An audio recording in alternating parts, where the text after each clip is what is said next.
Hello, everyone, and welcome to Our Ventura TV. I'm Sandra Siepak. On today's show, I'd like to welcome Joy Loverde. She is a best-selling author of 2 books on family caregiving and aging solo. Welcome to the show, Joy. Thank you so much for joining us. I'm delighted.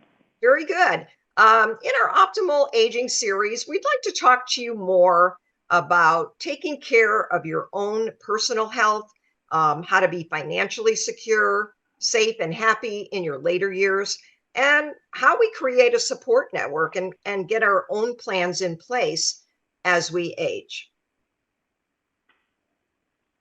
Okay, so there's a lot to take in right at once. So here's what I suggest, because Okay. I can imagine that the viewers are thinking, well, where the heck do I start with all this? So here's my game plan for taking good care of my future self. And what I do is, in this order, I think about how am I going to finance a longer life, number one. Number two, where am I going to live? Now, where we live includes a lot more than having a roof over our head.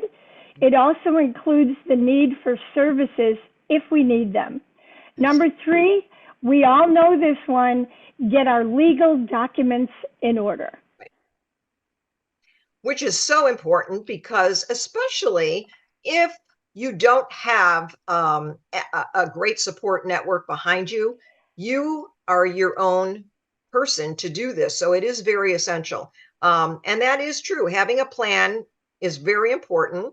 And what are some of the things you should decide on beyond that if you don't have family? What if you need to go in assisted living? Or, what are some of the things that people can plan for, the sort of the unexpected?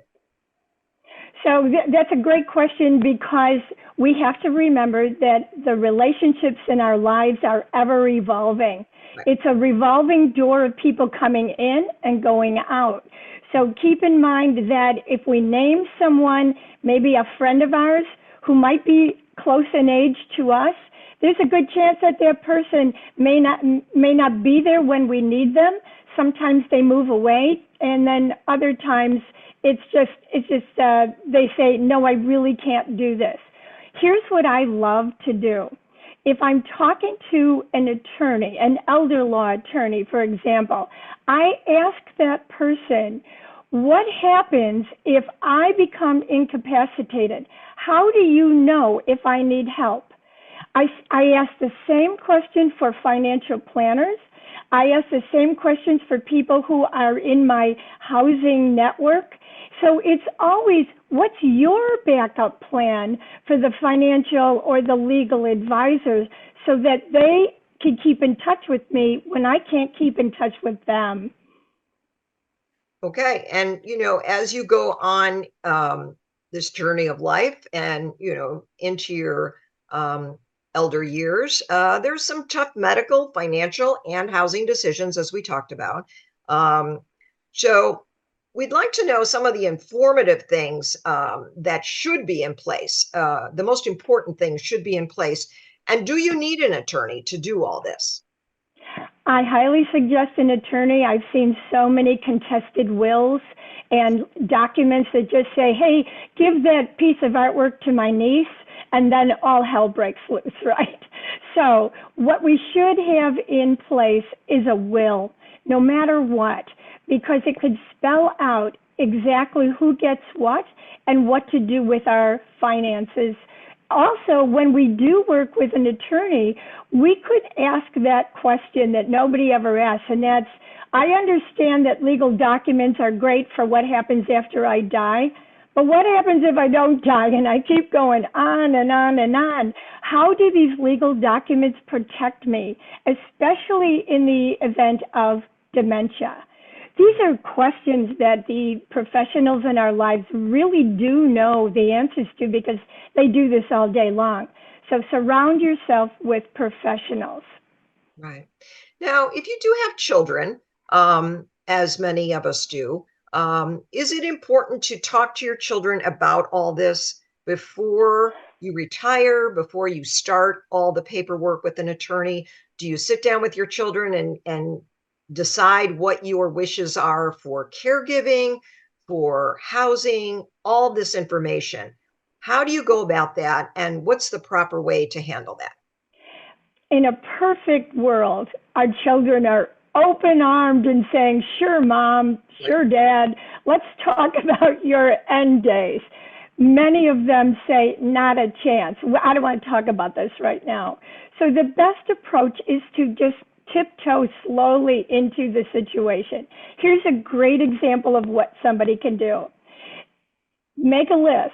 Make a list of all your important contact information, the doctors, the neighbors, your friends, your banks, where do you bank, all these things that someone may need in an emergency. Hand the list to your adult child and say, just in case something happens to me, here's the information you need to get in touch with people. It's a great eye opener. Just helps people get comfortable. Save the tough stuff for later. But one thing is for sure, never talk about this during the holidays because it just brings the whole place down. Just wait until it's not, when the whole family is getting together. Right. And many people are uncomfortable talking about this. And many parents or children say, oh, this isn't important right now. Or, we don't really need to decide on this right now. But you do. As you're mentioning, it is vital and very important to your future. And as you mentioned, having a will, having an elder care attorney take those priorities that you have and place them into writing so that you have that for your family. Um, what about a support system? Let's say your children are not living near you. What do you do for a support system? How is that to be handled? Well, my approach, Sandra, is to not even assume that our adult children are going to be willing or able to take care of us if we need any assistance. This way, we're always working on plan B. All right. So then we look around for what I call look in your own backyard. Who are your friends? What are the support systems in the community? Many of us live in age-friendly cities and we don't even know it. Get on the website, type in the name of your city and the state, and after that, put in the words age-friendly, and you're going to be pleasantly surprised at how many things are available for the older residents in the community. It's very true. Absolutely. And it's good to be a part of organizations and stay social and really connect with other seniors so that you can also hear what they're doing and maybe get some ideas that you would like to incorporate into your own uh, plan as well. Um, Right. This is especially helpful when people stop driving and if they live in the suburbs and they become isolated because they can't get around. It's so good to stop and become a passenger earlier than you think and find out how other people are getting around so that you could get used to the possibility of remaining social even though you don't drive anymore. okay. In closing, what are some of your helpful tips and advice that you would like to offer in addition to what we've already discussed? I would love to say there is no guarantee that people will be needing care in their old age. Now, I have plenty of 90-year-olds and people who are 100 years old in my life who are doing just fine, but they take care of themselves. So, number one, do what you can to not need care. And then after that, surround yourself with people who genuinely love you. Good advice. Good. Um, Joy, could you share your website with our viewers for more information? Sure, it's elderindustry.com. Okay, very good.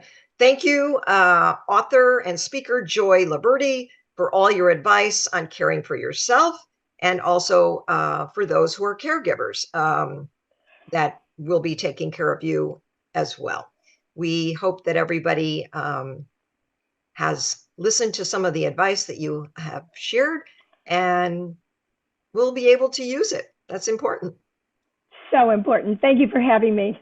Very good. And thank all of you for joining us today on Our Ventura TV. I'm Sandra Siepak. I look forward to seeing you next time. Bye, everyone.